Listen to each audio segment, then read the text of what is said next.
Witness this. 3 days after the last Spartan died at Thermopylae, Persian soldiers walked through the pass looking for one specific corpse. They had orders not to bury the dead. Xerxes didn't care about Greek funeral rites, but to find King Leonidas. The problem was, nobody could tell which body belonged to him. The Greeks had died so completely mixed together, Spartans and Thespians and Thebans all piled in the same 15-foot wide choke point, that even their own people would have needed time to sort them. The Persians had to ask locals. Once they found him, they followed their orders precisely. They cut off his head. Then they crucified what remained, mounting the headless corpse on a stake where anyone approaching from the south would see it. Xerxes himself came to watch this, because desecrating enemy dead wasn't standard Persian practice. They usually treated fallen warriors with respect, even in defeat, which meant this particular humiliation was personal. The king of the largest empire on earth had just spent 3 days and lost thousands of men trying to force a pass that 15 feet wide, and he wanted everyone who saw that crucified body to understand. This is what happens when you make me look weak. This wasn't battlefield pragmatism. This was a god king throwing a tantrum with a corpse. Before we dive into these forgotten stories of survival and suffering, if you enjoy the hidden truths of history, hit like, subscribe, and tell me in the comments where you're listening from. To understand why that crucified body triggered the largest Greek army ever assembled and the deadliest single battle of the ancient world, you have to understand what that desecration represented. Xerxes thought he was sending a message about Persian power. What he actually did was hand Sparta a recruiting poster, because the Spartans back home weren't mourning Leonidas. They were calculating. They'd sent 300 men to Thermopylae knowing it was suicide. The 300 died exactly as planned. The desecration, though, that was new intelligence. It told them Xerxes was afraid enough to violate his own customs, afraid enough to make an example of a dead man who couldn't resist. And fear in an emperor is blood in the water. News reached Sparta in late August, 480 BCE, carried by a runner who'd force-marched the 140 miles in less than 3 days. He delivered it Spartan style, flat and factual. Leonidas is dead. The 300 are dead. Thermopylae is lost. Athens is next. The city received this information the way it received most catastrophic news, in near silence. No public mourning, no dramatic speeches, just immediate assembly of the Gerousia, the council of elders who actually ran Sparta beneath the dual king system.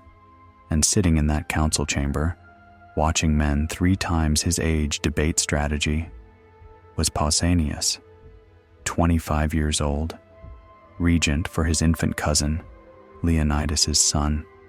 He'd been regent for less than a year, and he'd never commanded anything larger than a training drill. Every elder in that room had known Leonidas personally. They were watching Pausanias now, measuring him against the ghost of his uncle. You could see it in how they positioned themselves, in how they directed comments to each other rather than to him, in how they kept using Leonidas' name as the standard for every proposal. Pausanias wasn't just inheriting a military crisis. He was inheriting a reputation he'd never earned and couldn't possibly match, because Leonidas' reputation was built on dying well, and Pausanias' job was to actually win. The math facing Sparta was ugly and getting worse. They had roughly 9,000 Spartiates, full citizens who'd survived the Agagi training and could fight as heavy infantry. Supporting them were maybe 30,000 perioikoi, free non-citizens who could fight but didn't have full rights, and 300,000 helots, state-owned slaves who did all the actual work that kept Sparta functioning. That ratio should bother you. 9,000 citizens controlling 300,000 slaves through systematic terror and the constant threat of culling. It meant that whenever Sparta sent its army anywhere, they were gambling that the Helots wouldn't revolt while the armed men were gone. Leonidas had taken 300 to Thermopylae, specifically because they couldn't afford to send more during a religious festival, the Carneia, sacred to Apollo, which forbade military campaigns. They'd called it honor. Really, it was risk management with a ritual excuse.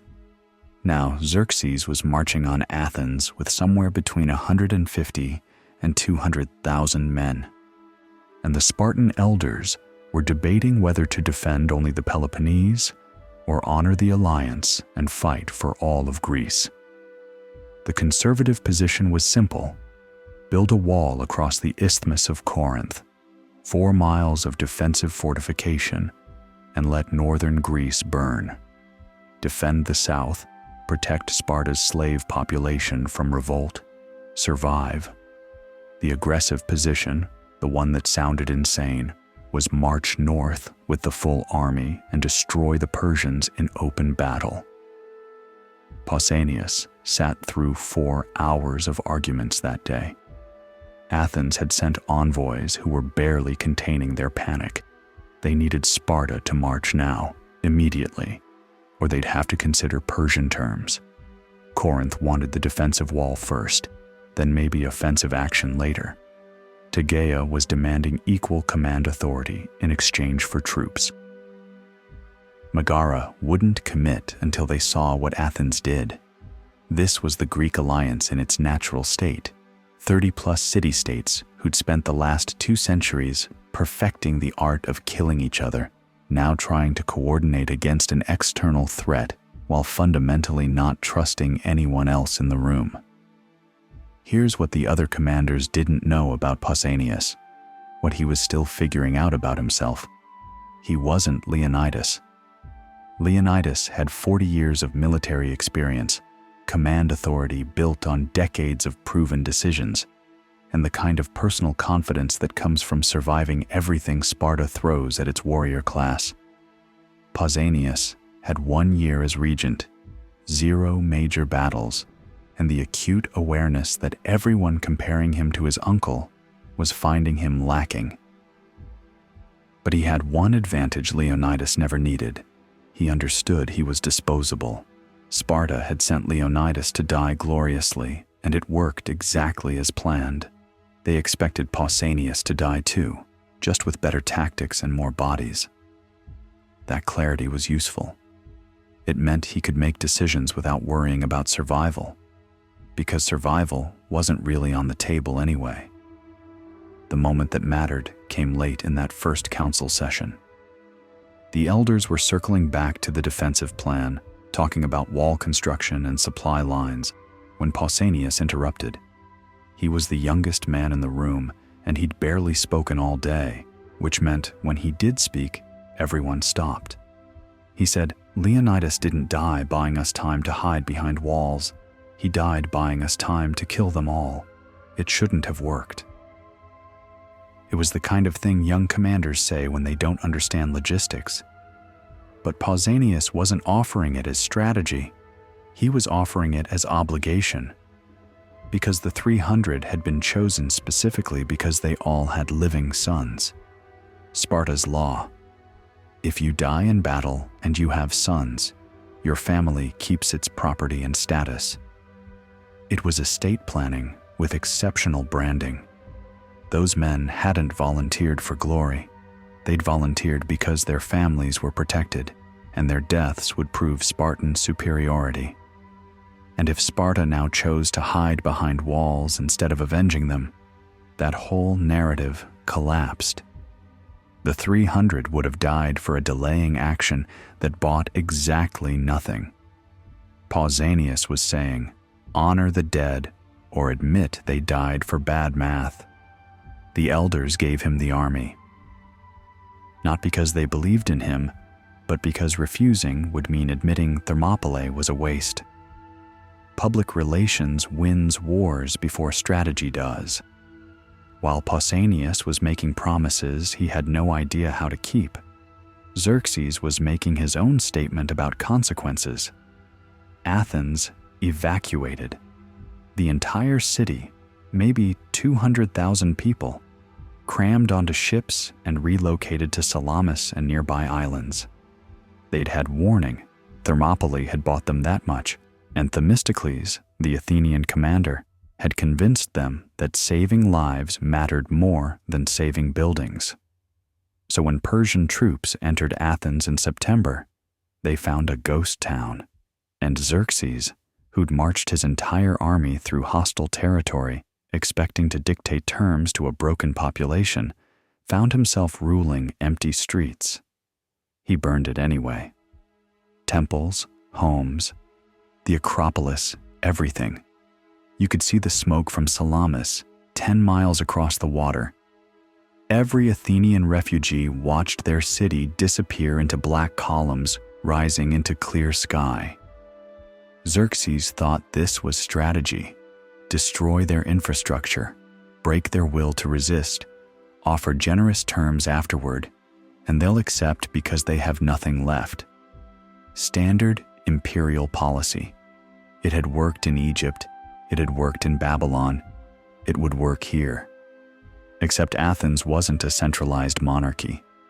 It was a democracy, which meant there was no single authority who could surrender on everyone's behalf. Burning the city just gave 200,000 people a very specific reason to hate Persia and nothing left to lose. This is what empire looks like when it tries to fight distributed resistance, overwhelming force applied to targets that don't matter, while the actual enemy watches from 10 miles away and gets angrier. September turned into October. Xerxes' navy got baited into the narrow straits at Salamis and lost maybe 200 ships in a single afternoon because Greek triremes were faster in close quarters and Persian numerical advantage became a liability when there wasn't room to maneuver. After Salamis, Xerxes panicked. He'd lost his navy. He was deep in hostile territory, it was getting cold, and supply lines back to Persia were looking extremely vulnerable. So he did what emperors do when they're losing. He declared victory and went home, leaving his best general behind to finish the job. That general was Mardonius, and his orders were simple: conquer Greece or don't bother coming back.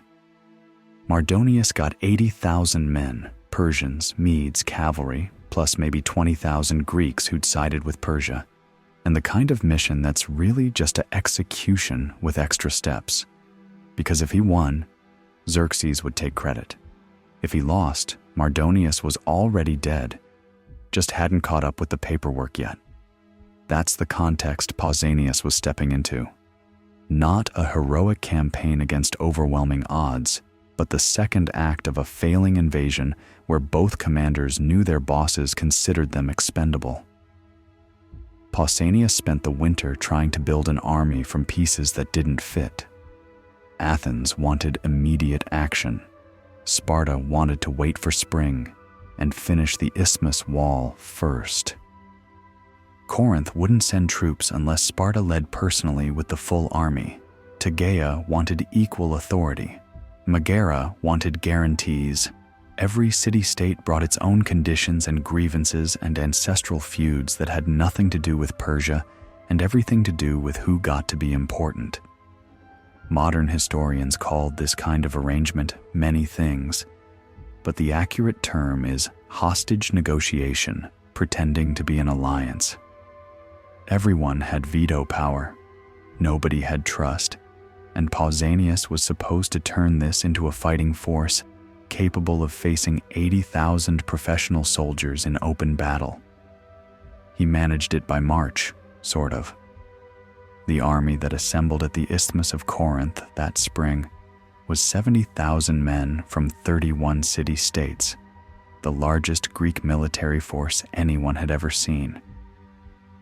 Sparta contributed 10,000 Spartiates, plus another 35,000 Perioikoi and Helots.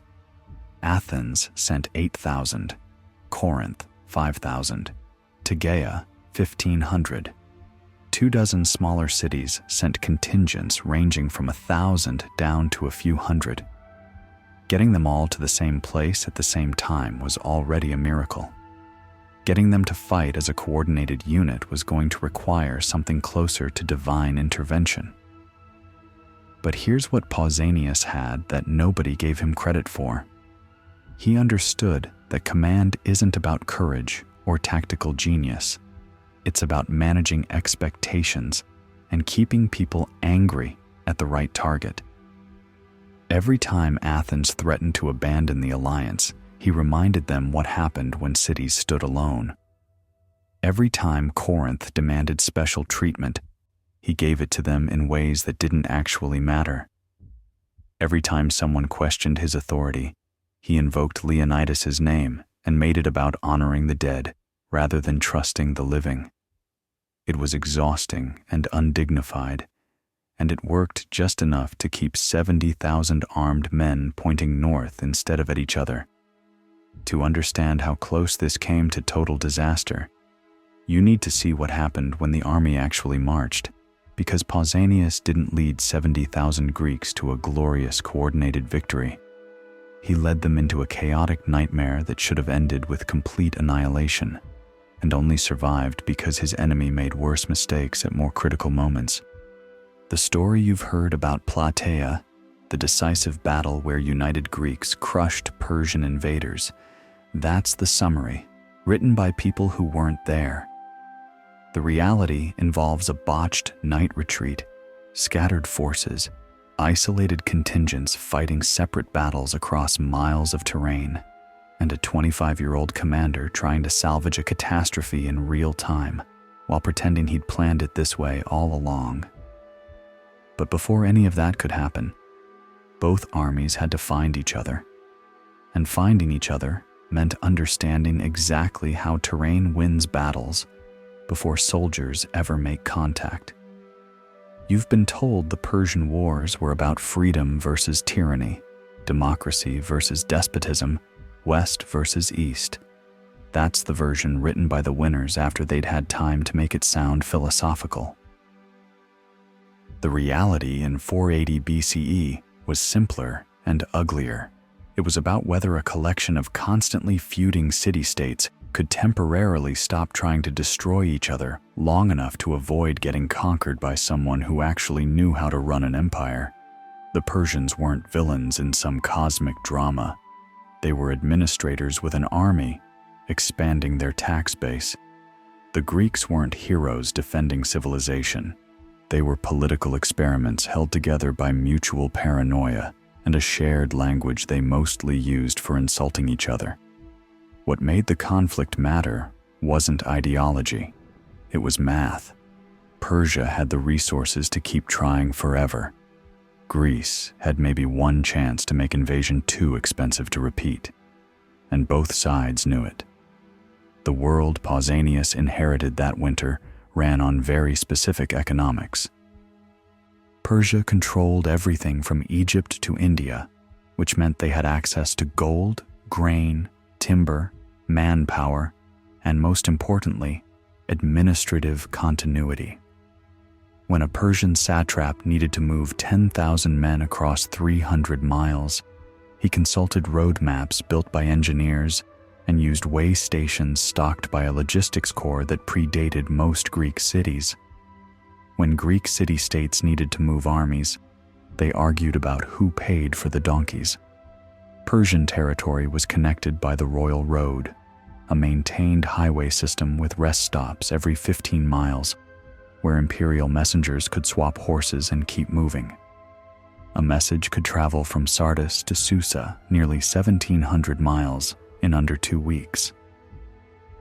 Athens to Sparta was 140 miles and still took 3 days minimum because the roads were goat paths and nobody maintained them consistently. This is what empire actually looks like: boring competence scaled up until it becomes terrifying. Pausanias understood this better than most Spartans because he'd been paying attention to how Thermopylae happened. Leonidas hadn't lost because Spartans were weak. He'd lost because the Persians had better intelligence networks. They'd found the goat path in 2 days because they had local guides, interpreters, and scouts who knew the value of geographical information. The Greeks had assumed the pass was defensible because they knew the local terrain. The Persians had assumed nothing and verified everything. That's the difference between a professional military system and a collection of city militias who drilled on weekends. But Salamis changed the math. Late September, 480 BCE, Themistocles baited the Persian navy into the straits and turned numerical advantage into a floating catastrophe. 600 Persian ships trying to maneuver in water barely a mile wide, Greek triremes ramming and boarding, Persian ships colliding with each other because there wasn't room to retreat. By sunset, maybe 200 Persian ships were wrecked or captured, and Xerxes was watching from his golden throne on shore, learning what defeat looked like when you couldn't blame it on terrain or weather or subordinate incompetence. This one was his. He'd taken the bait personally. The loss didn't destroy Persia's ability to make war. It destroyed Xerxes' willingness to stay and watch it happen. He'd already been in Greece for 6 months, his supply lines were stretched, winter was coming, and he just watched his navy disintegrate in an afternoon. So he made the calculation emperors make when wars stop being easy. Declare victory, go home, leave someone expendable to clean up the mess. That someone was Mardonius. Mardonius was maybe 45, career general, competent enough that Xerxes trusted him with independent command, but not important enough that failure would reflect directly on the royal family. His orders were elegant in their cruelty. Finish conquering Greece with 80,000 men, or stay there permanently because coming home without victory meant execution. Xerxes took the bulk of the army, maybe 120,000 men, and force marched back to Asia before the Hellespont bridges collapsed or Greek forces could cut him off. He left Mardonius with Persians, Medes, cavalry, some Greek allies, and the kind of mission that's really just creative capital punishment. Here's what you need to understand about Mardonius. He knew exactly what he'd been handed. He wasn't stupid. He'd served in enough campaigns to recognize a suicide mission dressed up as a command opportunity. But he took it anyway, because the alternative was immediate execution for failure at Salamis, which hadn't even been his fault. But Xerxes had already beheaded some Phoenician captains who'd actually fought well, just to make the point that losing wasn't acceptable. Mardonius looked at his options: die now, or maybe not die if you pull off something miraculous, and chose maybe. That makes him the mirror image of Pausanias, 2 commanders inheriting impossible situations from legendary predecessors, both knowing survival wasn't likely, both choosing to fight anyway because the alternative was certain death wearing different clothes. Mardonius spent the winter in Thessaly and Boeotia, northern Greece, letting his troops recover and figuring out how to win a war he couldn't actually win militarily. Because here's his problem. He had 80,000 men, which sounds like overwhelming force until you do the math. Greece had maybe 300 city-states, total population somewhere around 3 million. Even if 90% wouldn't fight, that left 30 city-states and 300,000 potential soldiers if they all mobilized. Mardonius couldn't occupy that. He couldn't even meaningfully threaten it. Because Greek cities were distributed across terrible terrain and everyone had walls. He could burn Athens. He'd do that twice. But burning empty cities didn't accomplish anything except making ruins. His only real strategic option was to fracture the Greek alliance before it could fully form, and the easiest fracture point was the one that had been breaking Greece for 2 centuries: Athens versus Sparta. So Mardonius played diplomat. He sent envoys to Athens in spring 479 BCE, with an offer so generous it should have been insulting. Peace treaty, autonomy, Persian gold, territorial expansion. Keep your democracy, keep your culture, keep your identity. Just stop fighting and become a Persian ally instead of a subject. The terms were better than most Greek city-states offered each other. And Athens, sitting in exile on Salamis, watching Persian soldiers occupy their burned city, seriously debated it. The debate was public because Athens was a democracy, which meant every citizen got to vote on whether to betray Greece or keep fighting. The assembly met on Salamis, and Spartan envoys were there watching, because Sparta knew if Athens took the deal, the alliance was finished. Without Athens' navy and infantry, defending Greece meant defending just the Peloponnese, and even that probably required cutting deals with Persia eventually. The Spartans didn't say this out loud.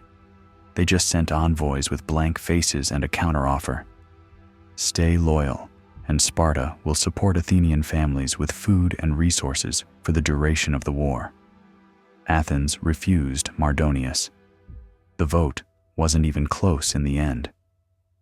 An Athenian delegate stood in the assembly and delivered the line that got recorded because it was too good not to remember. As long as the sun keeps the same course, we will never make terms with Xerxes. Magnificent rhetoric. Also meaningfully incomplete, because the full speech included a second part delivered privately to the Spartan envoys that basically amounted to, "But you need to march north right now and bring your entire army, because if you try to defend just the Peloponnese, we'll reconsider our position." Athens had just turned loyalty into leverage. The price of their refusal was Spartan commitment to fight for all of Greece, not just the parts south of Corinth. And Sparta, trapped between honoring the alliance and facing possible Athenian defection, agreed.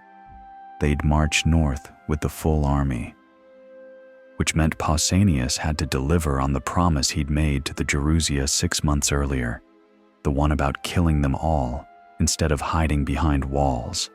Pausanias was spending that winter figuring out what command actually meant beyond the theory they'd taught him in the Agage. Spartan training covered tactics, discipline, weapon work, endurance, pain tolerance, and the kind of psychological hardening that let you watch someone die without flinching.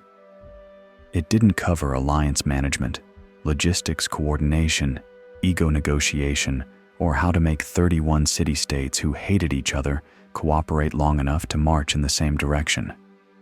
He was learning those skills in real time, mostly by failing at them and adjusting. The first test came during winter planning sessions where city-state representatives gathered to argue about contribution levels, command structure, and who got credit when this was over. Athens wanted shared command. They'd provided the ships at Salamis. They'd sacrificed their city. They deserved equal authority. Sparta insisted on supreme command because tradition, and also because they were bringing the largest contingent. Corinth wanted guarantees about defensive priorities. Tegea wanted their troops on the prestigious right flank. Megara wanted assurance they'd be reimbursed for supplies. Every city brought a list of non-negotiable demands, and Pausanias sat through meetings where grown men spent 4 hours arguing about marching order and camping assignments, while 80,000 Persians waited 50 miles north. Here's what Pausanias learned about command during those meetings. It wasn't about being right. It was about making people feel heard while steering them toward decisions that didn't get everyone killed. When Athens demanded equal authority, he gave them command of their own contingent and prominent placement in the battle line, which looked like equality, but preserved Spartan overall command. When Tegea demanded the right flank, he gave it to them and told them they were being honored with the second most prestigious position after Sparta. When Corinth threatened to withhold troops, he privately reminded them that if the alliance broke, Persia would remember who left first. None of this was heroic. None of it even qualified as leadership in the way Leonidas would have understood it. But it worked just enough to keep the pieces moving toward assembly. What kept Pausanias awake those nights wasn't battle planning. Spartan training covered that extensively. It was the knowledge that he was holding together an army with emotional duct tape and negotiated resentment. And the moment they made contact with a competent enemy, all those careful political arrangements would dissolve into whatever chaos the terrain and circumstance demanded. He'd be commanding 70,000 men who'd agreed to march together but hadn't agreed on much else, facing 80,000 men who all answered to one authority structure. That's not a battle plan. That's a disaster waiting for the right trigger.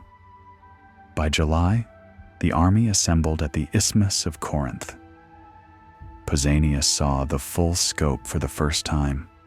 10,000 Spartiates in red cloaks and lambda shields, 35,000 Perioikoi and Helots in mixed gear, 8,000 Athenians in whatever armor they'd salvaged after their city burned, 5,000 Corinthians, 1,500 Tegeans, 3,000 Megarians, and another 40,000 men from 24 smaller cities, all camped in designated areas because letting them mix freely would have started fights. 70,000 soldiers, the largest Greek army ever assembled, and Pausanias was responsible for all of them. He walked through the camp that first day with his second in command, a Spartiate named Leonidas, who'd actually fought in major battles and was probably wondering why he was taking orders from someone half his age. They moved through the Spartan section first, organized, quiet, equipment maintained to standard, then the Athenian section, more chaotic, louder, but you could see the discipline underneath the noise, then the allied sections, where organization ranged from professional to barely controlled mob, depending on which city-state you were looking at. Some contingents had standardized equipment. Others looked like they'd grabbed whatever was lying around and called it armor.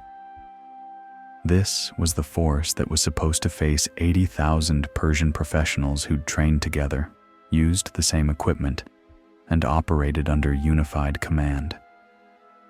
Pausanias stood at the edge of camp that evening, watching the sun set over tens of thousands of Greeks who were all waiting for him to tell them what to do. Leonidas asked if he was ready. Pausanias didn't answer immediately. He was thinking about Thermopylae. Leonidas had commanded 300 men in a pass so narrow tactics barely mattered. Just hold the line, kill anyone who gets through, die well when the time came. Pausanias had to command 70,000 on open ground against an enemy with cavalry, which meant terrain, positioning, coordination, timing, morale management, supply lines, and probably a dozen things he hadn't thought of yet. And he'd never done any of this before. No Spartan had, because Sparta had never fielded an army this large or commanded an alliance this complicated. What Pausanias had, and this was maybe his only real advantage, was clarity about his own expendability. Sparta expected him to die doing this. The elders had made that clear without saying it explicitly.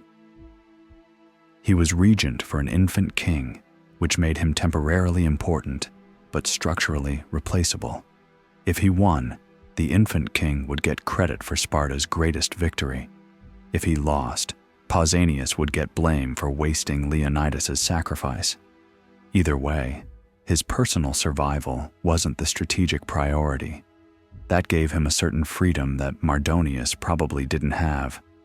Mardonius was fighting to earn his way back into Xerxes' good graces, which meant he needed overwhelming victory and minimal casualties. Pausanias was fighting because death by Persian was marginally better than death by irrelevance back in Sparta, which meant he could take risks that looked insane from the outside because they weren't really risks, just different flavors of probably dying. The army marched north in late July, 60 miles from Corinth to Boeotia in heat that turned full hoplite armor into a mobile sauna. 1,200 pounds of bronze and wood and leather per man, multiplied by 70,000, moving maybe 10 miles per day, because that's as fast as the slowest contingents could sustain. They raised dust clouds visible for miles. Any Persian scouts within 20 miles knew exactly where they were and how fast they were moving. Stealth wasn't an option with a force this size. The plan, such as it was, involved reaching the area around Plataea, finding defensible ground, and forcing Mardonius to either attack uphill or let the Greeks dictate engagement terms. What Pausanias didn't know, what he couldn't know until they arrived, was that Mardonius had already picked the ground. He'd positioned his army on the Theban plain north of Plataea. Flat, open terrain, perfect for cavalry operations. The Asopus River ran between potential Greek and Persian positions, not a major barrier, but enough to make crossing under fire complicated. And Mardonius had spent months training his cavalry to run harassment operations against Greek supply lines, knowing that Greeks had almost no mounted forces and couldn't respond effectively to hit-and-run attacks. He wasn't planning to fight a decisive battle immediately. He was planning to make the Greeks so uncomfortable they'd either attack on his terms or retreat, and either option gave him advantage. The Greeks arrived in early August and took position on a ridge south of the river, looking down at the Persian camp on the plain below. Pausanias studied the terrain and saw the trap. If they came down off the ridge, Persian cavalry would destroy them in open ground. If they stayed on the ridge, they had defensive advantage but couldn't advance without exposing themselves. Both armies could see each other clearly, maybe 2 miles apart, close enough to watch each other's movements, but far enough that neither side could launch a surprise attack. This wasn't how battles were supposed to work. Both sides were supposed to line up, charge, fight until someone broke. Winner takes the field. Instead, both commanders looked at the ground and made the same calculation. Whoever attacks first loses. So they waited. Days turned into a week. Mardonius sent cavalry to probe Greek positions, testing their response time and unit cohesion. The Greeks held formation but couldn't pursue effectively. Hoplites in full armor trying to chase mounted archers across open ground just looked ridiculous and got people killed. Mardonius's cavalry started targeting Greek water sources, riding up to springs on the ridge and fouling them with dead horses and human waste, turning potable water into poison. The Greeks were down to one functioning spring after 8 days, the Gargaphia Spring, and it wasn't enough for 70,000 men, even if they rationed. Pausanias watched his water situation deteriorate and understood he was running out of time. In 2 days, maybe 3, the army would have to move to find water, and when they moved, Mardonius's cavalry would be waiting. This was how you defeated numerically superior forces without fighting them directly. You attacked their logistics until they had to choose between dying slowly of thirst or dying quickly by attacking on your terms. Mardonius wasn't trying to beat the Greeks. He was trying to make them beat themselves. On the 10th night of the standoff, Pausanias made the decision that almost ended Greece. He ordered a night retreat to better ground closer to Plataea, where there was water access and better defensive positioning. In theory, moving at night meant Persian cavalry couldn't harass them effectively. In theory, they'd reposition before dawn and be ready to fight from a stronger position. In theory, all 70,000 men would move together in coordinated silence and arrive at the new position in formation. None of that happened. The retreat order somehow didn't reach all contingents simultaneously. Some units moved immediately, others waited for confirmation, others didn't receive the order at all. The Spartans and Tegeans moved late because one of the Spartan commanders, Amampharitus, initially refused to retreat on principle. Spartans don't withdraw from enemy positions, and by the time Pausanias convinced him otherwise, dawn was breaking. The Athenians had already moved to their designated position north of Plataea.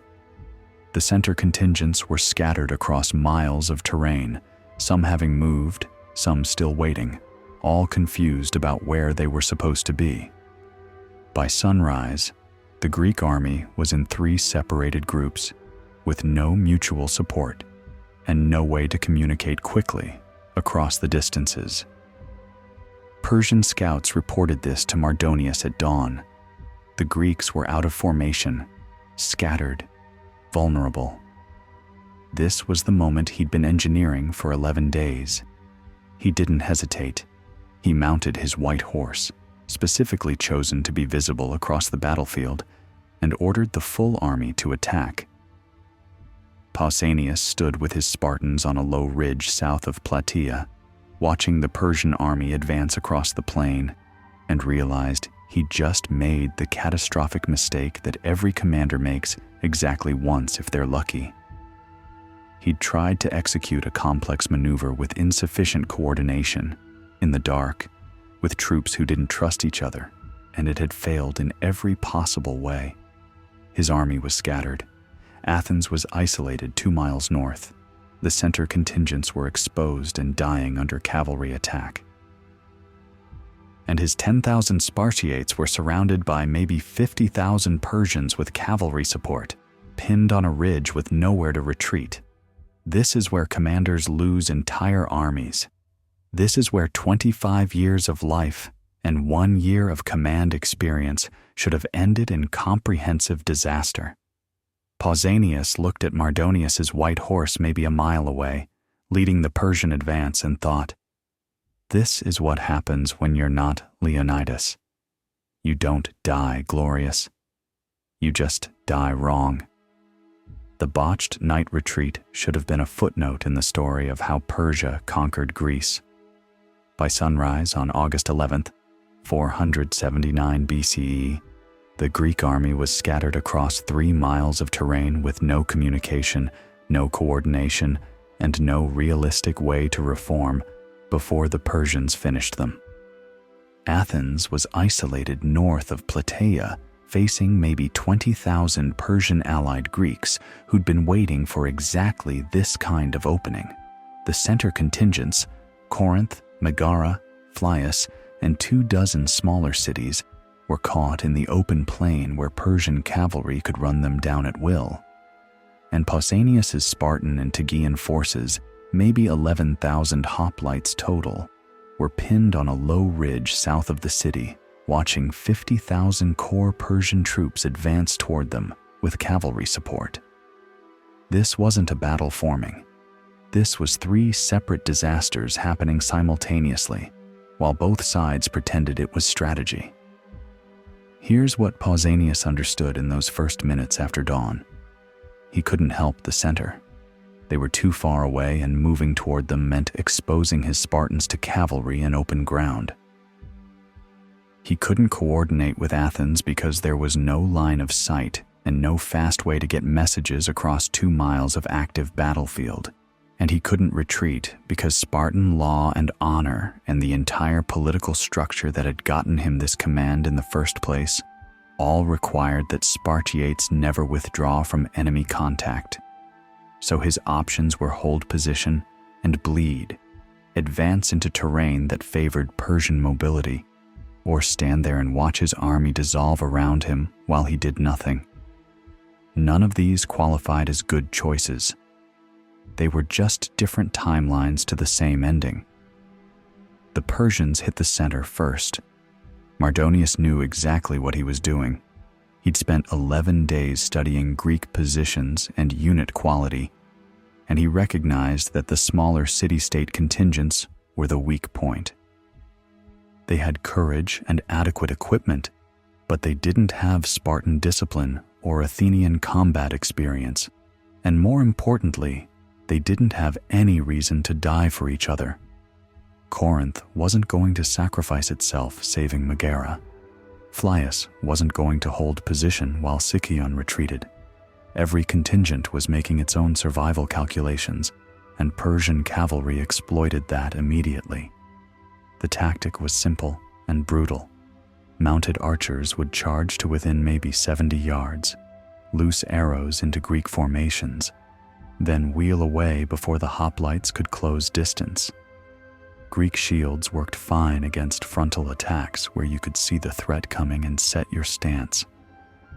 They worked less well against arrows from horseback coming from multiple angles while you were trying to maintain formation and watch for the next charge.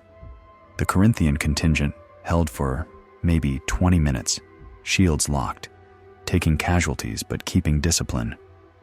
Then a cavalry unit punched through a gap, circled behind them, and suddenly Corinthians were taking arrow fire from the rear while trying to hold a shield wall facing forward.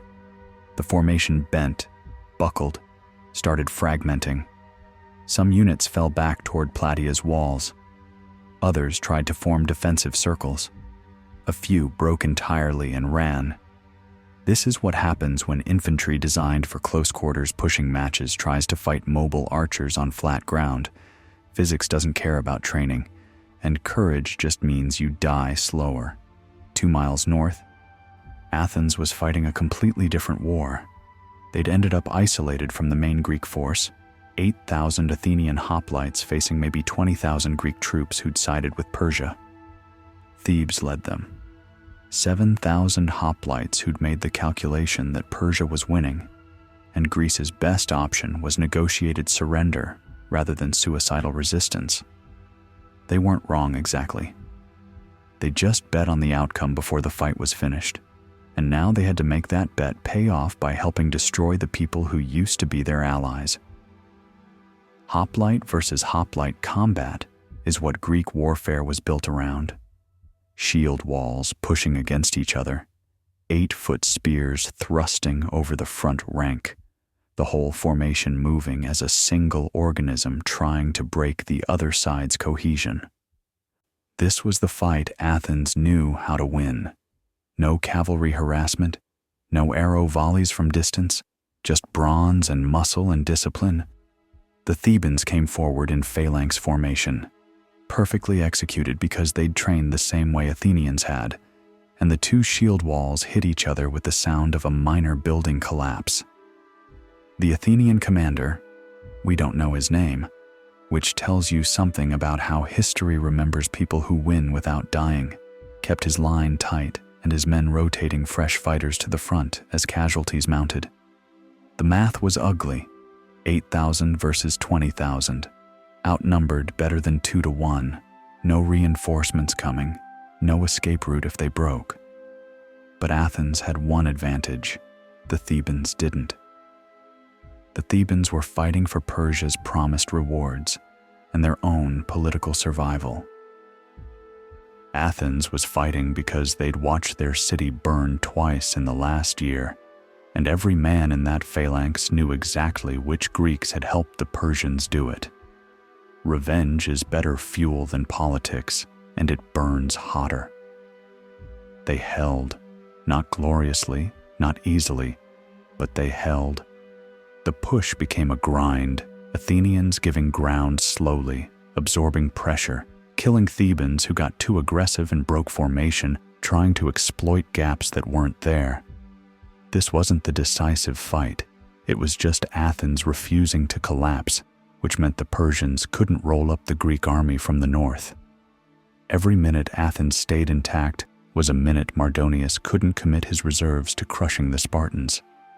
Sometimes, winning is just making the enemy work harder than they planned.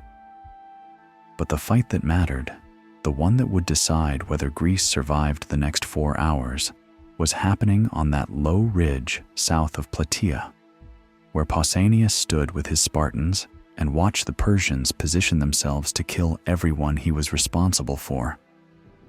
The ridge wasn't much, maybe 20 feet of elevation, but it gave the Greeks enough height advantage that Persian infantry couldn't charge uphill without sacrificing momentum. What the ridge didn't protect against was arrows. The Persians formed up maybe 150 yards away, just outside effective hoplite charge range, and started shooting. Not random volleys, coordinated waves. Thousands of archers loosing together, arrows arcing up and coming down on Spartan positions like lethal rain. The Spartans locked shields, the overlapping bronze faces creating a roof that deflected most arrows, but not all. Arrows found gaps between shields, punched through at steep angles, hit men in the legs and feet where the shield wall couldn't cover. Casualties started mounting. Pausanias stood in the front rank because Spartan commanders led from the front. It was doctrine and also expected, and he felt arrows hitting his shield, heard them whistling past, saw men in the ranks behind him take hits and drop. Replacements stepped up immediately because that's how Spartan training worked, but he was watching the math. Every minute they stood here, they lost men. The Persians could shoot all day. They had thousands of archers and resupply from the camp. The Spartans had shields and discipline, and a position that was getting less defensible with every casualty. The obvious move was to charge. Close the distance, get into spear range, make it a close quarters fight where Spartan training dominated. But Pausanias couldn't give that order yet because of something the outline of this story usually skips. He hadn't received good omens. Before any major engagement, Spartan commanders performed sacrifices to determine divine will. Usually this meant slaughtering a goat and examining its organs for signs. Favorable omens, healthy liver, proper organ placement, clear signs meant the gods approved and you could attack. Unfavorable omens meant wait and try again. It was ritual, but ritual that carried the weight of law and tradition and the entire religious structure that made Sparta function. Pausanias had been performing sacrifices since the Persians formed up, and every single one had come back negative. Bad signs, unclear portents, organs that suggested the gods did not approve of attacking right now. So he stood there, in the front rank, watching his men die, and performed another sacrifice, still negative. The Persian arrows kept falling. Spartan casualties kept mounting. His officers were looking at him, waiting for the order to advance, and Pausanias was frozen between two kinds of death: attack without divine approval and risk the gods' wrath, plus the political consequences if he lost, or wait for good omens while his army bled out one arrow at a time. This is where command becomes impossible math. Leonidas never faced this specific trap. Thermopylae was a defensive position where holding ground was the entire strategy, and you could justify standing and dying as obedience to orders. Pausanias was commanding an offensive campaign where standing still was just dying slowly for no tactical gain, but moving without divine approval violated everything Sparta claimed to believe about proper conduct in war. The Tegeans broke the deadlock. They were positioned just to the right of the Spartan line, 1,500 men who'd been taking the same arrow fire and watching the same omens fail, and their commander apparently decided that divine approval was less important than not dying, like target practice. The Tegean phalanx started moving forward, not running, but advancing at the steady pace hoplites used to maintain formation. They were charging the Persians without Pausanias' order and without waiting for Sparta to move first. Pausanias watched them go and understood he had maybe 10 seconds to make a decision. If he let the Tegeans charge alone, they'd get slaughtered and the right flank would collapse. If he ordered the Spartans to support them, he was attacking without good omens and taking responsibility for defying divine will. If he held position while the Tegeans died, he'd lose the battle and also lose any remaining political capital with the alliance, because letting allies die while you waited for better goat organs was not a good look. He gave the order to advance. No dramatic speech, no invocation of the gods, just the signal to move forward and let the Spartans interpret it however they wanted. Some probably thought the omens had finally turned favorable. Others probably realized their commander had just decided that surviving the next hour mattered more than religious protocol. Either way, 10,000 Spartiates started moving downhill toward 50,000 Persians, and Pausanias was in the front rank with them, because if this went badly, he wanted to die in combat rather than survive long enough to be executed for impiety. The Spartans closed the distance at a controlled run, shields locked, spears ready, maintaining formation, because that's what separated professional hoplites from armed crowds. 150 yards across broken ground, full armor, summer heat, closing toward an enemy that had been shooting at them for the better part of an hour.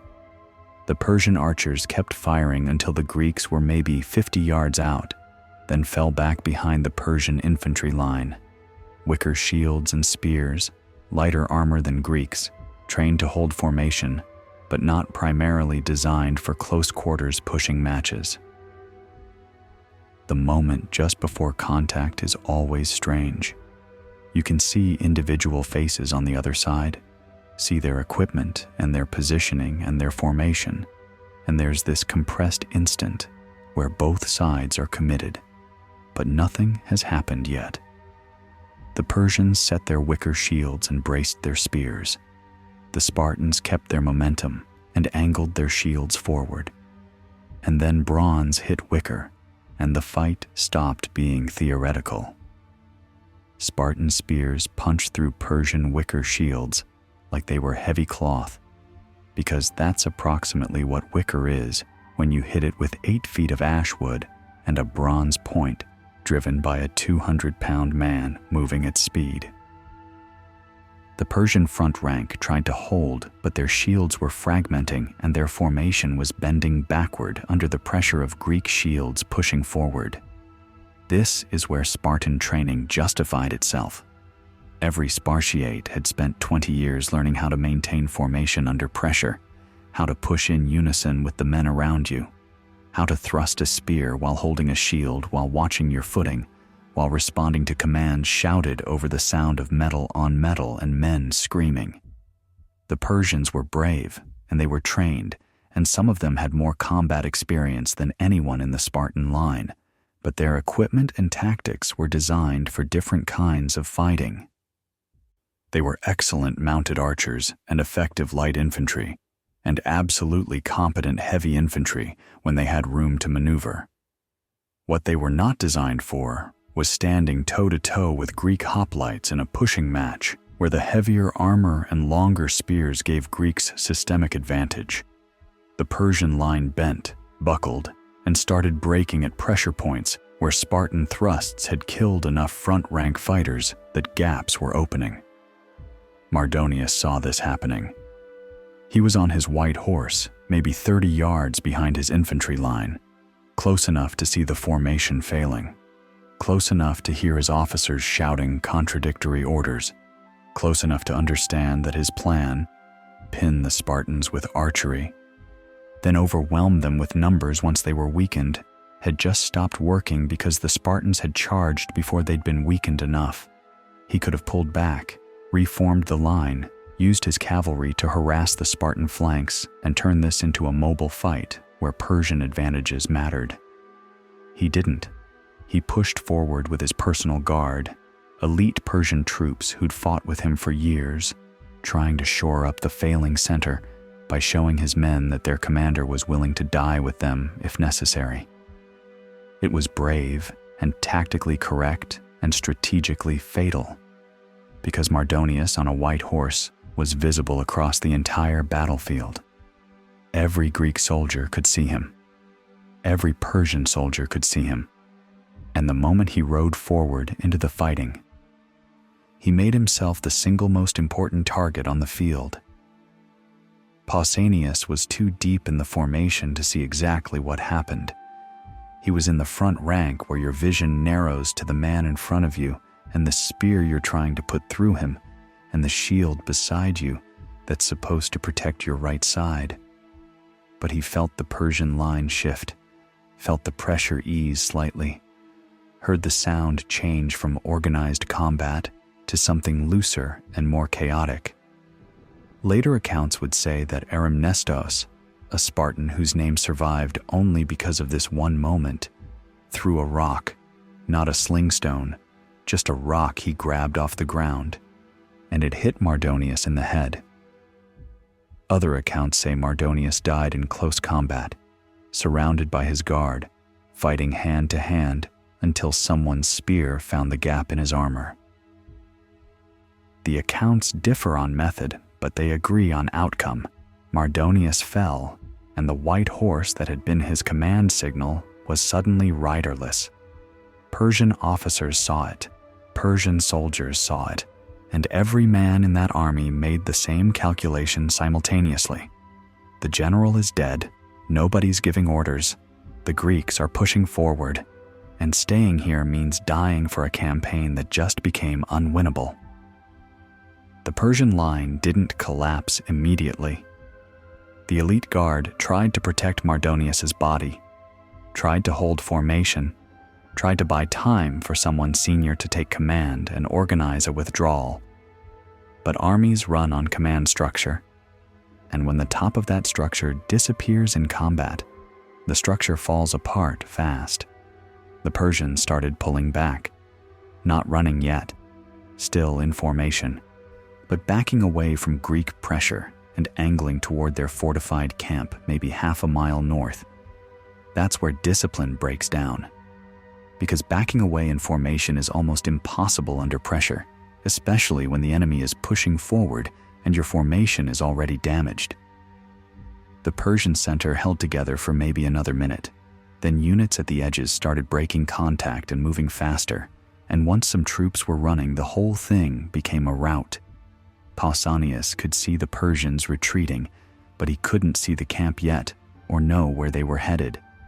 His orders were simple: maintain formation, pursue, kill anyone who stops. The Spartans had spent months training for this, not the specific terrain or the specific enemy, but the general principle of maintaining cohesion while pursuing a broken enemy. They didn't chase individual Persians. They advanced as a unit, killing anyone who got in front of them, and let the routing soldiers run toward whatever destination they thought would save them. That destination was the Persian camp, wooden palisade walls, fortified position, the place Mardonius had set up as his base for the entire Greek campaign. Maybe 40,000 Persians retreated there, everyone who could break contact and run, plus camp followers and support staff, and the Greek allies who'd been fighting for Persia on other parts of the battlefield, and were now falling back to the only defensible position available. The camp had walls and gates and defensive works, and the Persian troops flooding into it thought they could hold there, regroup, maybe counterattack when the Greeks exhausted themselves, or at least survive long enough to negotiate a withdrawal. They didn't understand what was about to happen, because the Greeks weren't interested in negotiation, and the defensive walls that were supposed to protect the Persians were about to become the thing that trapped them for slaughter. Athens finished their fight against the Thebans. Around the same time, Mardonius died. The Theban formation finally broke after hours of sustained combat, not because Athenian pressure overwhelmed them, but because word reached them that the main Persian army was retreating and Mardonius was dead. Fighting for Persia made sense when Persia was winning. Dying for a Persian general who was already dead made considerably less sense. The Thebans pulled back in relatively good order, retreating toward their own city rather than the Persian camp. And Athens let them go because chasing retreating Greeks wasn't the priority. The Persian camp was. The Athenians reached the camp from the north around the same time the Spartans arrived from the south. What happened next wasn't a battle. It was butchery on an industrial scale. The Greeks breached the wooden walls. Athens claims credit for the breakthrough. Sparta disputes this. The truth is, probably, that walls designed to keep out raids fell apart quickly when tens of thousands of angry hoplites hit them from multiple directions simultaneously. Once the walls were breached, the Persians inside had nowhere to run. The camp was packed with maybe 40,000 men in a space designed for half that, and every Greek soldier coming through the walls was thinking about Thermopylae, about Athens burning, about 10 days of being shot at by cavalry while sleeping in armor and rationing water. Pausanias entered the camp maybe 20 minutes after the walls fell. The fighting was already scattered, small groups of Persians making final stands in tents or behind wagons while Greek soldiers hunted them methodically. This wasn't combat anymore. It was killing. Wounded Persians trying to surrender, Greek soldiers cutting them down because nobody was in the mood for prisoners. Camp followers, cooks, servants, families who traveled with the army, being dragged out of tents and executed because Greeks couldn't tell combatants from non-combatants and in that moment didn't particularly care. Pausanias walked through it without stopping it, without ordering it, just witnessing. Because this is what revenge looks like when you let it off the leash. The Spartans were killing methodically, almost clinically, because that's how they approached everything. The Athenians were killing with more visible anger but equal efficiency. The allied contingents were killing because everyone else was killing, and stopping meant being the only one not participating in the victory. By sunset, maybe 30,000 Persians were dead inside the camp. Another 10,000 had died during the retreat or in the initial fighting. Of the 80,000 men Mardonius had commanded that morning, fewer than 5,000 would make it back to Asia. Pausanias found Mardonius's tent in the center of the camp, massive and elaborately furnished with Persian carpets and gold plate, and the kind of luxury that made Spartan equipment look like camping gear.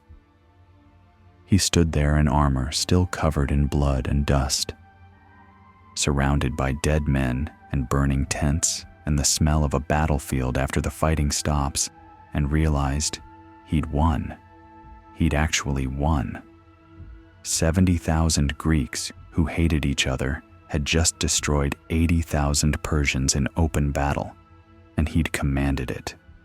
Not perfectly, not according to any plan that would survive scrutiny, but he'd kept enough pieces together long enough that when things fell apart, it fell apart toward victory instead of annihilation.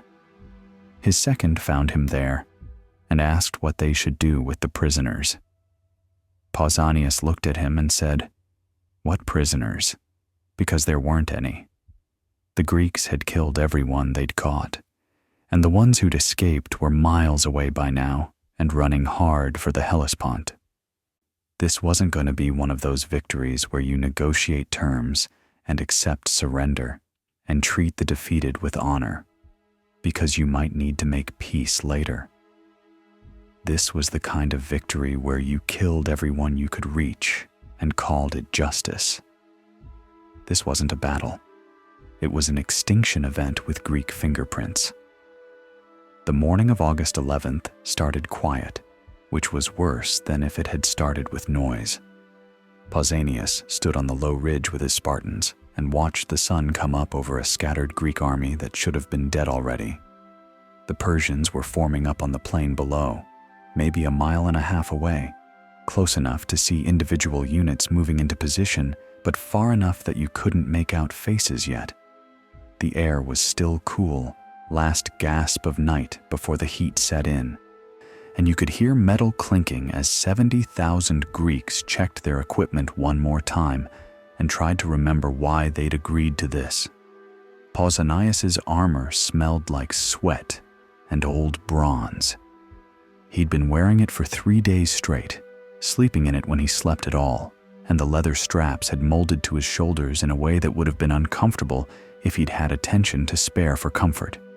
His shield, the hoplon, 3 feet of bronze-faced wood weighing maybe 15 pounds, rested against his left leg. His spear, 8 feet of ash with a bronze point, was planted in the ground next to him. Standard Spartiate equipment, identical to what the 9,000 men around him carried, which was the point. Sparta didn't do custom gear or personal flair. You wore what everyone else wore, and you fought the way everyone else fought, and if you died looking like every other Spartan who'd ever died, which was supposed to be comforting somehow. His second, Euryanax, stood next to him watching the Persians assemble and said, "They're not waiting." Pausanias nodded because that much was obvious. Mardonius had seen the scattered Greek positions at dawn and decided this was his moment. The Persian cavalry was already moving toward the Greek center, fast light columns designed to exploit the gaps in Greek formation. The main Persian infantry line was forming up, dense blocks of troops with wicker shields, spears, bows, wearing lighter armor than Greeks, but carrying more varied weapons. Behind them, more cavalry holding in reserve, ready to swing around Greek flanks once the infantry made contact. It was textbook combined arms assault, the kind of thing Persia had used to conquer everything from Egypt to India, and it was about to hit a Greek army that wasn't ready and couldn't coordinate a defense. The first Greeks to die that morning were Corinthians. Persian cavalry hit their position just after sunrise, 5,000 mounted archers riding in staggered waves, and the Corinthians did what they'd been trained to do. They locked shields and braced for impact. Except cavalry doesn't impact. It flows around you like water around a rock, and while you're maintaining your defensive stance against an attack that never comes, arrows are hitting you from angles your shield doesn't cover. The Corinthian phalanx held formation for maybe 10 minutes, commanders shouting orders to stay tight and wait for the enemy to commit. And then a cavalry unit came in from their exposed left flank and put arrows into the formation from the side. Men started dropping. Not many at first, 1 here, 2 there, but enough that the formation had to compress to fill gaps, and compressed formations are denser targets. A Corinthian hoplite named Lycos, we know his name because he survived long enough to tell people about it later, watched an arrow punch through his neighbor's thigh, arterial hit, blood spray that looked black in the early light. The man went down, and Lycos stepped into his position automatically, the way you're trained to do, and realized the formation was compressing every direction he looked. They were taking casualties from 3 sides, and the cavalry hadn't even committed to a real attack yet. This was probing, testing, and it was shredding them. The Corinthians started backing toward Plataea's walls, not running, still in formation, but giving ground, because standing still meant dying for free. Other center contingents, Megara, Phlius, Hermione, were making similar calculations, falling back under cavalry pressure, trying to reach defensive positions that would negate the Persian mobility advantage. Some made it, some didn't. The Greek center was dissolving into fragmented units, some retreating, some holding, all of them dying faster than they could afford. 2 miles north, Athens was watching Theban hoplites march toward them in perfect formation, and understanding that this fight was going to be personal in ways that had nothing to do with Persia. The Thebans came forward in phalanx 8 ranks deep, shields overlapping, spears angled forward at precise 45 degrees, moving like they were on parade, except parade formations don't usually end in mass casualties. Aristides, Athenian commander, known for being incorruptible, which was Athens' way of saying he hadn't stolen enough to get caught, walked the Athenian line and told his men, "These aren't Persians. They're the Greeks who helped burn your city. Remember that when they ask for mercy." The Athenian phalanx was only 8,000 men, facing 20,000, which meant their line was thinner and their flanks were vulnerable, and their only real option was to refuse to break and hope the Thebans got tired of killing them before they ran out of Athenians. The formations came together with the sound of a cart loaded with metal plates hitting a wall. Shields slammed into shields. Spears started thrusting over the front rank. Men in the rear pressed forward, adding their weight to the push. This was Greek warfare at its most fundamental. Two formations trying to physically shove each other backward while killing anyone who got within spear range. An Athenian in the third rank felt the man in front of him take a spear through the shoulder, felt him drop, stepped forward into his position, and immediately took a shield bash that rattled his teeth and made his left arm go numb. He thrust his spear over the front rank's shoulders, felt it punch into something soft, pulled it back, thrust again, repeat until someone falls or something breaks. The smell was bronze and sweat and the specific stink of bowels releasing when men die suddenly. The sound was metal on metal and wood splintering and men making noises that didn't sound human because humans aren't supposed to make sounds like that. The Theban line pushed. Athens gave ground. 6 inches, a foot, 2 feet. Aristides was in the formation somewhere, fighting like everyone else because Athenian commanders didn't have the luxury of standing back and observing when they were outnumbered this badly.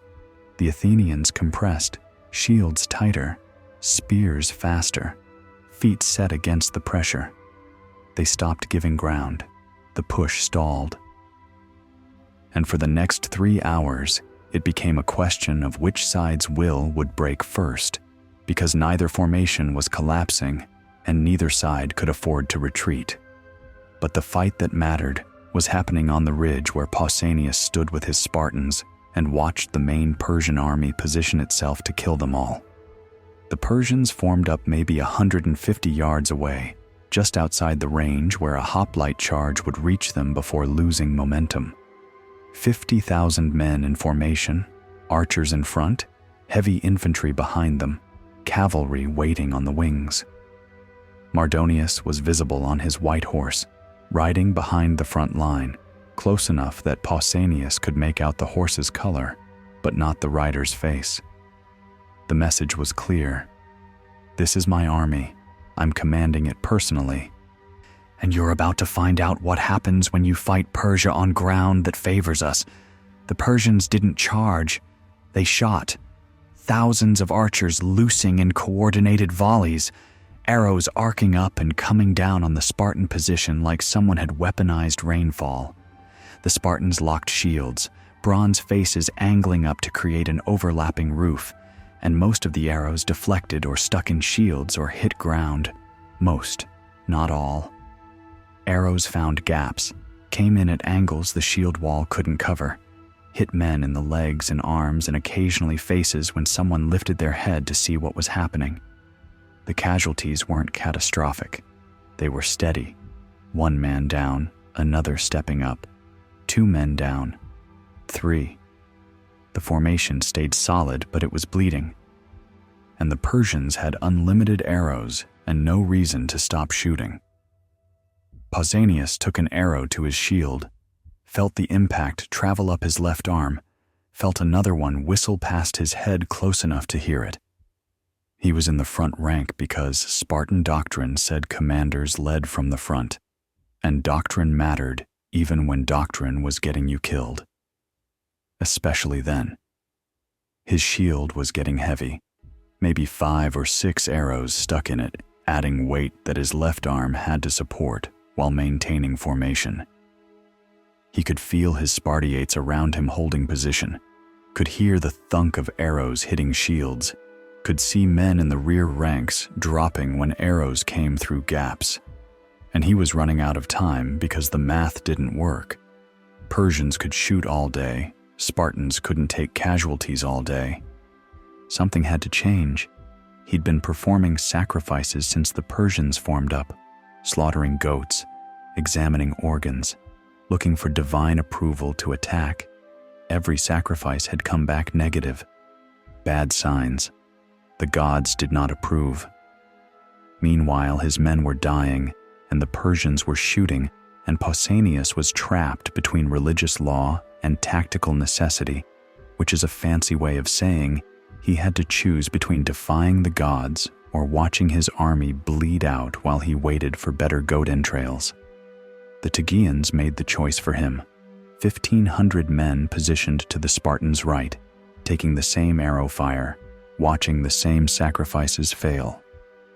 Their commander, name lost to history because Tegea was never important enough for detailed records, apparently decided that dying slowly while waiting for divine approval was stupid, gave the order to advance, and the Tegean phalanx started moving forward without waiting for Sparta. Pausanias watched them go and understood he had maybe 5 seconds to decide whether to support them or let them die alone. If he held position, the Tegeans got slaughtered and the right flank collapsed. If he advanced without good omens, he was violating Spartan religious law and taking personal responsibility for whatever happened next. He gave the order. Forward, full advance, maintain formation. The Spartans started moving, 10,000 men in heavy armor going from standing to controlled run in the space of maybe 3 steps.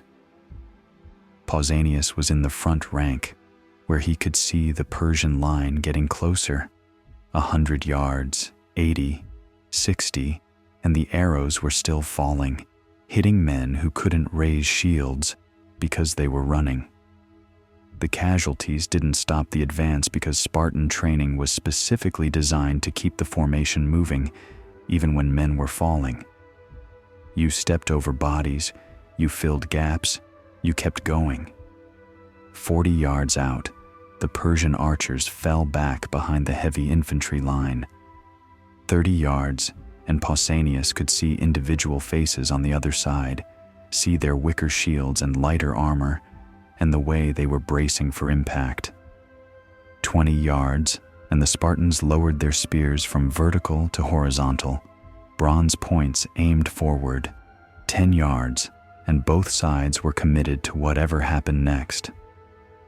The collision wasn't dramatic. It was physics. 10,000 men in bronze armor moving at speed hit a line of men with wicker shields and lighter equipment, and the wicker shields lost. Spartan spears punched through, 8 feet of ash and bronze, driven by momentum and training, and the kind of controlled aggression that comes from 20 years of conditioning. The Persian front rank tried to hold, but their shields were fragmenting, and their spears were shorter, and Greek armor was turning hits that should have been kills into injuries. The formation bent backward. Pausanias thrust his spear over the front rank's shoulder. He was tall enough to do that from the second rank, which is probably where he actually was despite the heroic version, and felt it punch into a Persian shield, felt the shield crack, pulled back and thrust again into the gap.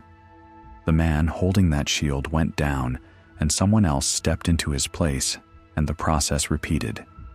This wasn't elegant. It was industrial violence, assembly line killing, and Spartans were very good at it. The Persian line started breaking at stress points where too many men had fallen and the gaps were too wide to fill quickly. The Spartans pushed forward, shields driving into the gaps, spears finding targets, the formation advancing like a slow-motion battering ram. The Persians were brave and trained, and many of them had more combat experience than the Spartans they were fighting. But bravery doesn't compensate for equipment. Disadvantages and training doesn't overcome systemic tactical mismatch. The line bent, buckled, started fragmenting. Mardonius saw this from his white horse maybe 40 yards behind the failing line. He could have pulled back, reformed, used his cavalry to turn this into a mobile fight where Persian advantages mattered. Instead, he pushed forward with his personal guard, elite Persian troops wearing scale armor and carrying better equipment than the front-line soldiers. 1,000 men moving toward the collapsing center, Mardonius visible on his white horse, trying to shore up the line by proving he'd die with his men if necessary.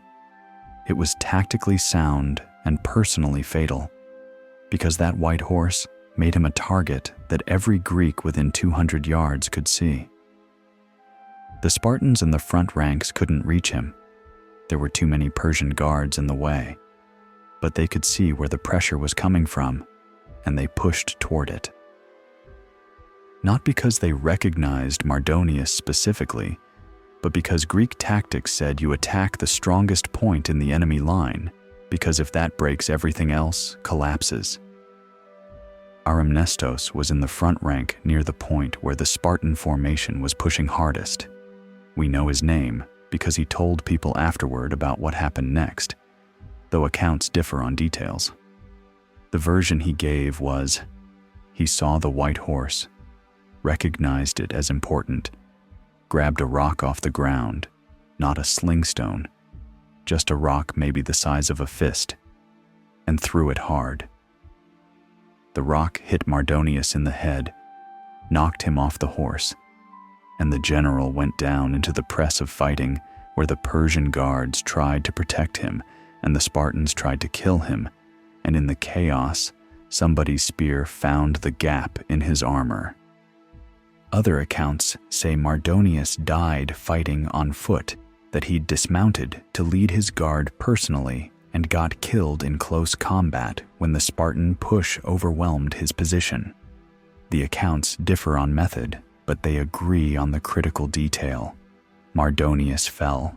The white horse that had been the command signal was suddenly riderless, and every Persian soldier who could see it made the same calculation simultaneously.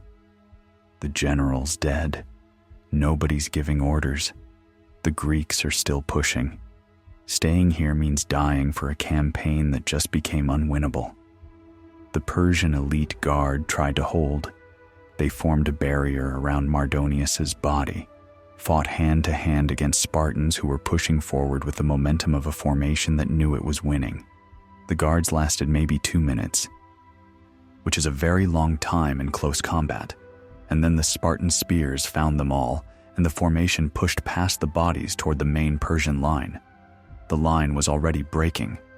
Word was spreading faster than commanders could control it. Mardonius is down, the general's dead, fall back to the camp. The Persian infantry started backing away from Greek pressure, still in formation at first, trying to maintain cohesion during the withdrawal. But backing away in formation is almost impossible when the enemy is pushing forward and your formation is already damaged and everyone around you is starting to run. The center held for maybe another 30 seconds. Then the edges broke. Then the whole thing became a rout. Persian soldiers ran for the camp, half a mile north across open ground, and the Greeks pursued them. Not chasing individuals, Spartan doctrine said maintain formation during pursuit, but advancing as a unit and killing anyone who was slow or unlucky enough to get caught by the formation. The Spartans had spent months training for this specific scenario, maintaining cohesion while pursuing a broken enemy, and it showed. They weren't running wild. They were conducting an organized killing operation that happened to be moving north at high speed. The Persian camp had wooden palisade walls, defensive gates, fortifications designed to protect against raids and small-scale attacks. It was not designed to stop 40,000 panicked soldiers trying to get inside simultaneously while being pursued by an angry Greek army. The Persians flooded through the gates, packed into the camp so densely that movement became difficult, turned a defensive position into a crowded trap, and the Greeks were right behind them. Athens reached the camp from the north around the same time Sparta arrived from the south. The Thebans had broken when news reached them that Mardonius was dead and the main Persian army was routed. No point dying for a Persian general who was already dead. The Thebans fell back toward their own city, and Athens let them go because the Persian camp was the priority. The Athenians hit the northern wall, found it defended but not heavily defended because most of the Persian army was already inside or trying to get inside, and started tearing it apart. The walls came down fast. Whether Athens broke through first, or Sparta, or some smaller contingent that got lucky, the sources disagree, and it probably doesn't matter, because once the first breach opened, Greeks poured through from multiple directions and the camp stopped being a defensive position. It became a killing floor. Pausanias entered the camp maybe 15 minutes after the walls fell. The organized fighting was already over. What remained was hunting. Small groups of Persians making final stands behind overturned carts or inside tents. Greek soldiers going through the camp methodically looking for anyone who was still armed or still breathing. This wasn't combat, it was extermination. Wounded Persians trying to surrender, Greeks killing them anyway because nobody had given orders to take prisoners, and the default assumption was kill everything that moves. Camp followers, servants, cooks, families who traveled with the army, being dragged out of hiding and executed because Greeks couldn't distinguish combatants from civilians and didn't care enough to try. Pausanias walked through the center of the camp, past burning tents and dead horses and bodies stacked where they'd fallen. His armor was covered in blood, some his own from minor wounds he'd stopped noticing, most not. His shield was gone, lost somewhere during the pursuit, when the bronze facing cracked and he'd dropped it rather than carry useless weight. His spear was broken, snapped during the initial collision, when he'd thrust too hard and the shaft had fractured. He was carrying a Persian sword he'd picked up somewhere, short curved blade that felt wrong in his hand, but worked fine for the limited cutting that remained. He found Mardonius's tent in the center of the camp, massive silk structure, elaborate furnishings, the kind of luxury that made Spartan equipment look like camping gear. Gold plates, Persian carpets, furniture carved from expensive wood. Pausanias stood there in blood-covered armor, surrounded by dead men and smoke, and the specific smell of a battlefield after the violence stops, blood and shit and burning and meat cooking that isn't supposed to cook, and tried to process that he'd won. Euryanax found him there. His second was also covered in blood, limping slightly from a wound to his leg that he hadn't mentioned, and probably wouldn't mention unless it got infected. He asked, "What do we do with the prisoners?" And Pausanias looked at him and around the camp and realized there were no prisoners. The Greeks had killed everyone they'd caught. The ones who'd escaped, maybe 3,000 out of 80,000, were miles away by now, running for the Hellespont and the bridges back to Asia. The ones who hadn't escaped were dead or dying, and the Greeks were still killing them. Pausanias didn't order them to stop. He didn't order them to continue. He just stood there in Mardonius's tent, watching his army complete the revenge for Thermopylae, and understanding that this is what victory looks like when you let it go to its logical conclusion. The Spartans were killing methodically, because that's how Spartans approached everything. The Athenians were killing with visible anger, because they'd watched their city burn twice. The allied contingents were killing, because everyone else was killing, and stopping meant being the only one not participating in the victory that had cost them 3 years of war and thousands of casualties. By sunset, the camp was quiet. Maybe 40,000 Persians dead inside the walls, another 10,000 dead on the field or during the retreat. Of the 80,000 men Mardonius had commanded that morning, fewer than 5,000 would make it back to Persia. The rest were bodies or smoke or blood soaking into the Boeotian plain. Pausanias sat in Mardonius's tent after dark, eating Spartan rations off a Persian gold plate because the contrast seemed appropriate somehow. Outside, Greek soldiers were looting the camp, sorting through Persian equipment, arguing about division of spoils. The wounded were being separated into those who might survive and those who wouldn't, and the ones who wouldn't were being given quick deaths because leaving them to suffer overnight was considered cruel.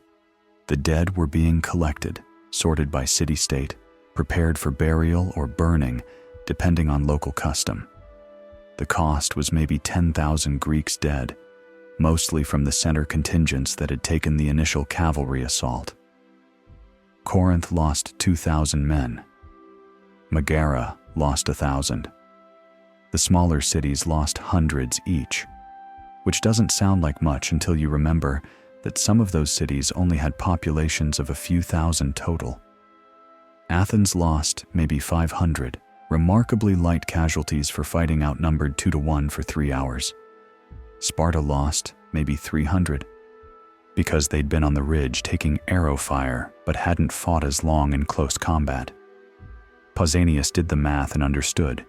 He'd won the largest battle in Greek history and lost fewer Spartans than Leonidas had at Thermopylae. That should have felt like vindication. It should have felt like honoring the 300 sacrifice by actually winning the war they'd died for. Instead, it just felt like standing in a dead man's tent, surrounded by 40,000 corpses, and trying to figure out why survival felt more like failure than success. He'd promised the Gerousia he'd kill them all. He'd delivered. 50,000 Persians dead, the invasion force destroyed, Mardonius dead, the Persian military presence in Greece effectively eliminated. And all it had cost was a botched night retreat that almost destroyed his entire army. 3 hours of standing under arrow fire while performing sacrifices, a charge without divine approval that violated Spartan religious law, and a massacre in a fortified camp that would probably be remembered as the day Greeks proved they could be just as brutal as any empire when you gave them the opportunity. This wasn't glory. It was just math with corpses, and the corpses didn't care whether the math worked out.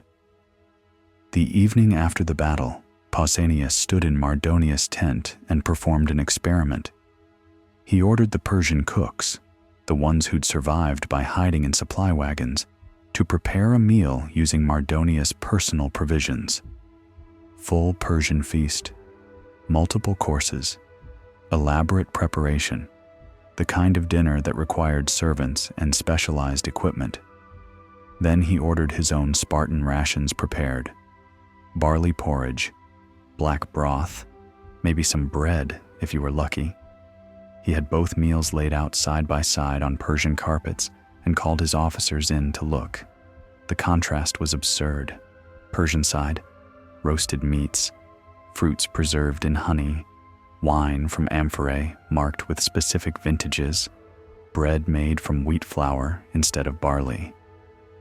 Spartan side, gruel that smelled like wet dog and tasted worse, the black broth that was supposedly made from pork blood and vinegar and existed primarily to remind Spartans that suffering was a virtue.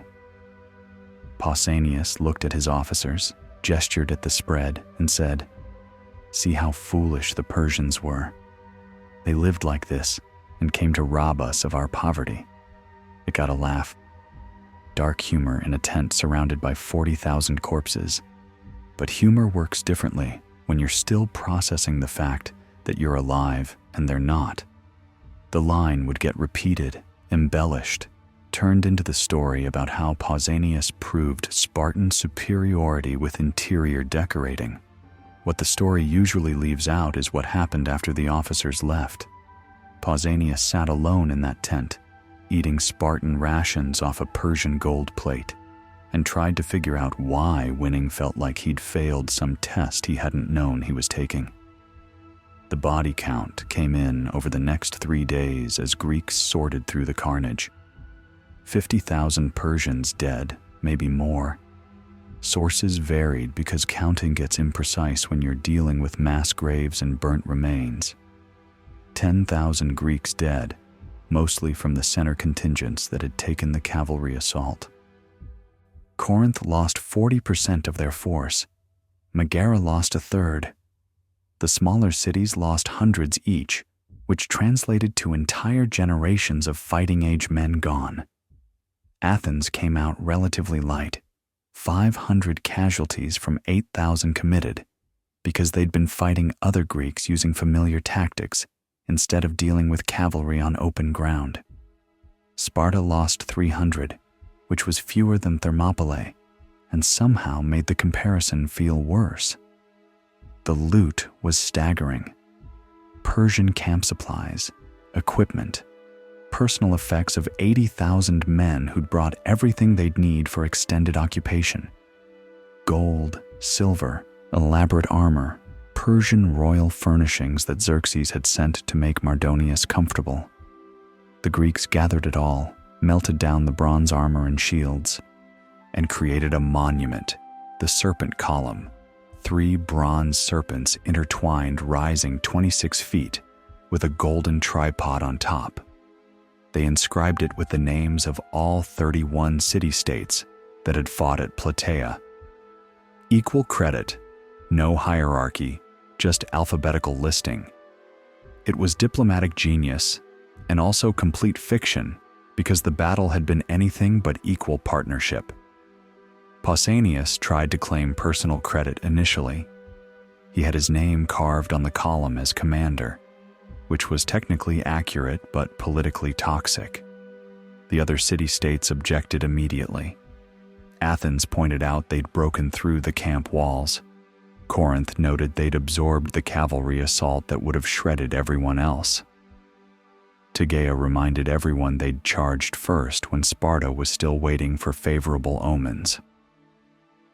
The argument went on for weeks, and eventually, Pausanias was forced to have his name removed and replaced with the collective listing.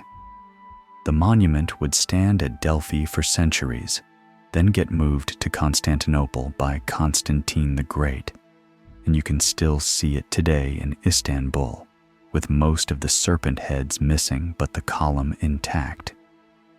Physical proof that the battle happened and the alliance existed, at least long enough to argue about who deserved more credit. The alliance fractured faster than the bodies decomposed.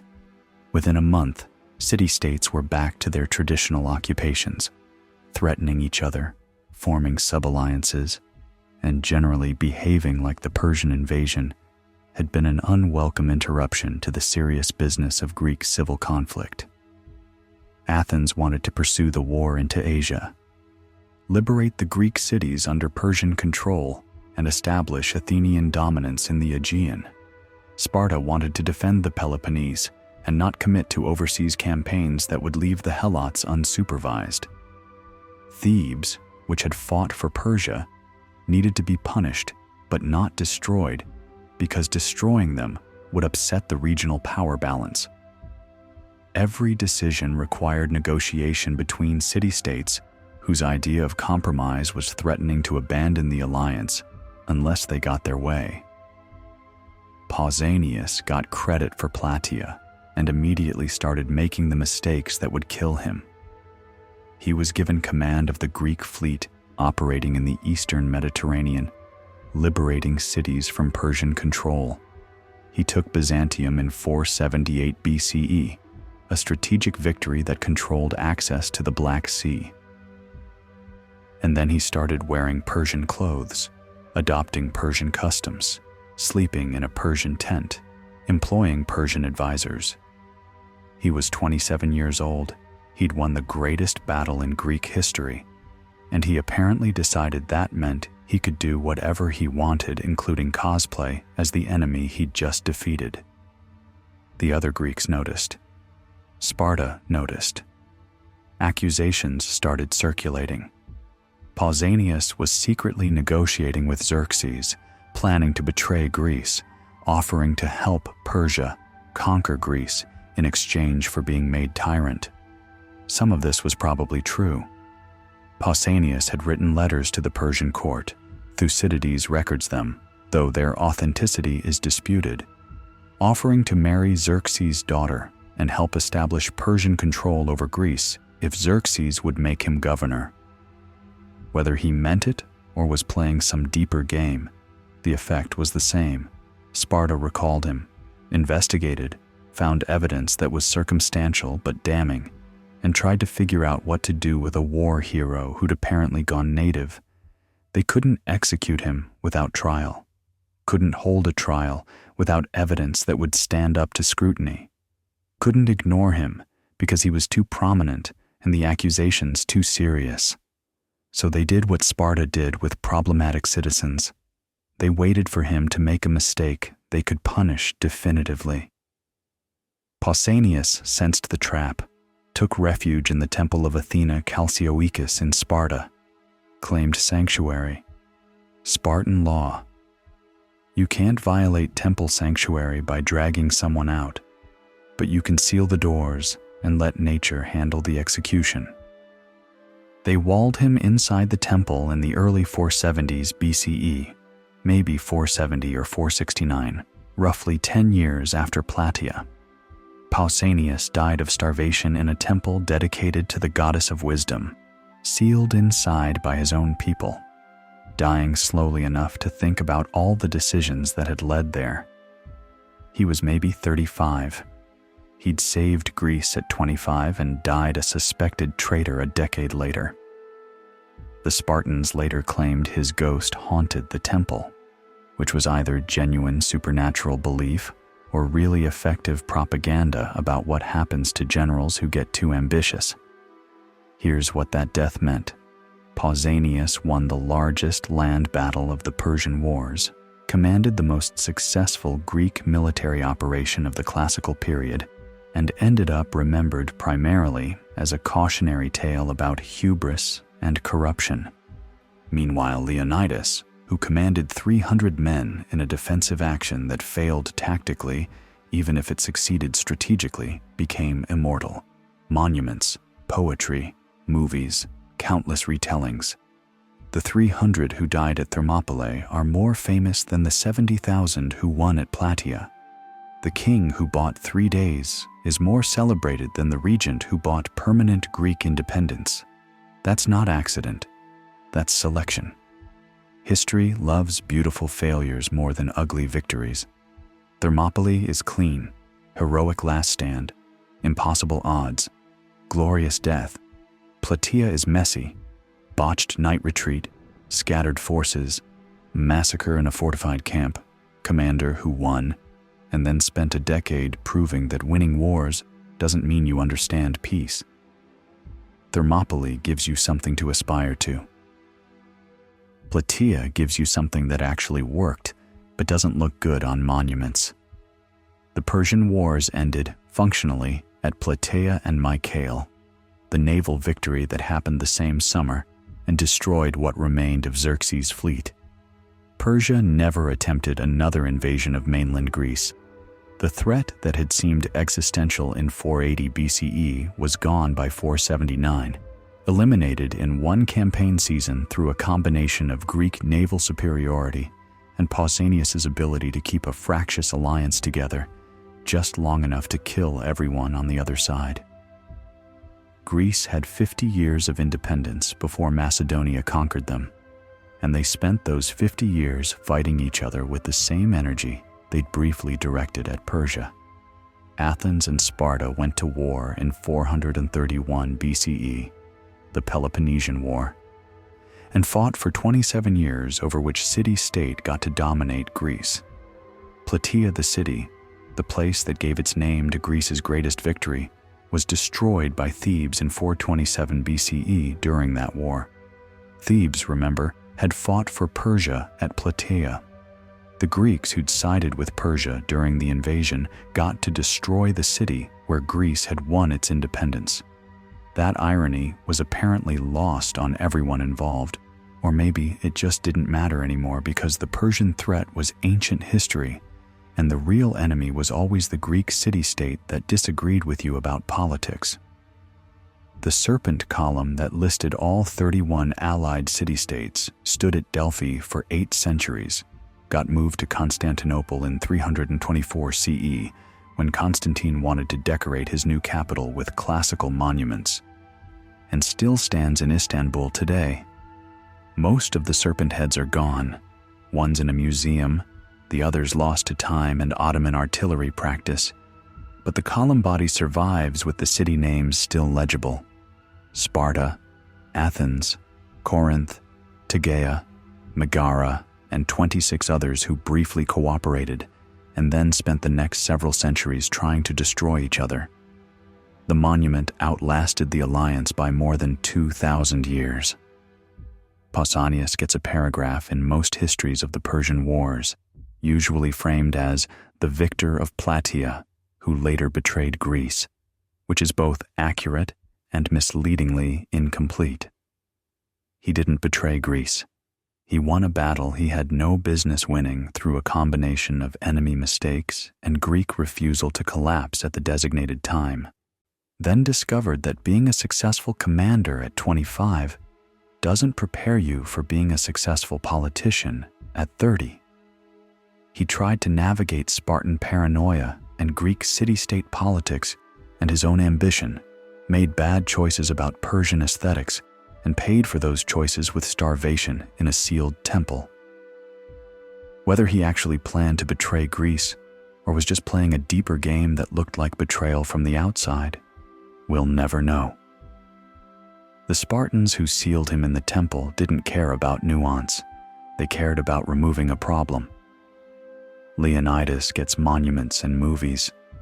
Thermopylae gets remembered as the place where 300 Spartans died defying an empire. Plataea gets remembered, if it gets remembered at all, as a footnote. Oh right, and then the Greeks won a bigger battle a year later. The actual decisive engagement that ended the Persian invasion gets overshadowed by the failed holding action that preceded it, because history isn't written by whoever wins.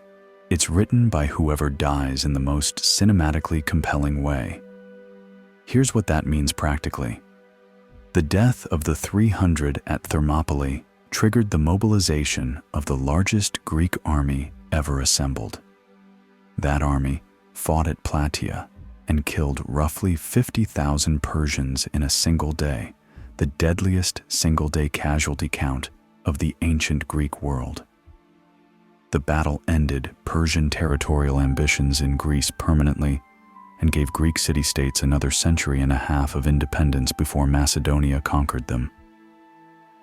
Everything about Western civilization that traces back to classical Greece, democracy, philosophy, drama, the entire cultural package, exists because Pausanias kept 70,000 Greeks together long enough to kill everyone on the other side at Plataea, and we remember Thermopylae instead.